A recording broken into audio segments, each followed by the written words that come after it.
Hey guys, here I lost video of my explaining some plans about the Tahoe while showing off it, but video was trash.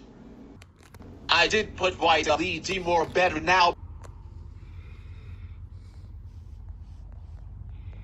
Previous lights are my type. I mean, it's not my type and feel like meh.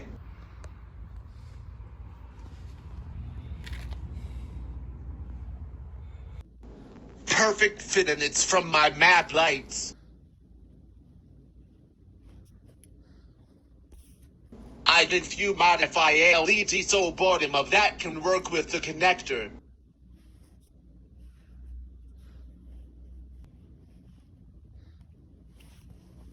It's good price from Amazon, but I miscalculated the size, but not worried I'll jerry rig.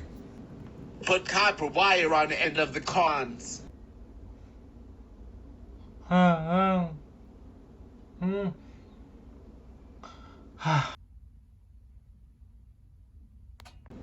did solar that without helper hands tools so difficult it looks really shitty but it works. It works so ghetto.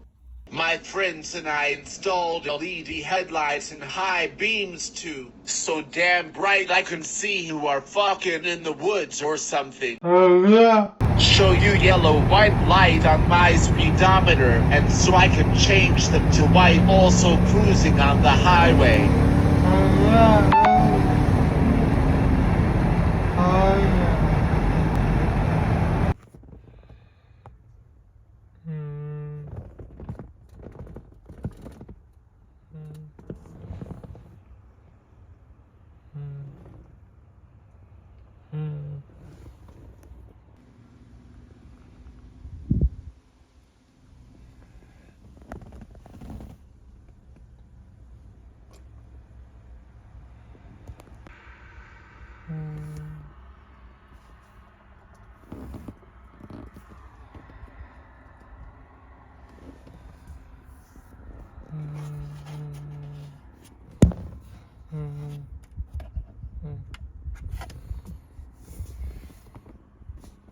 $25 pack for $20 on Amazon.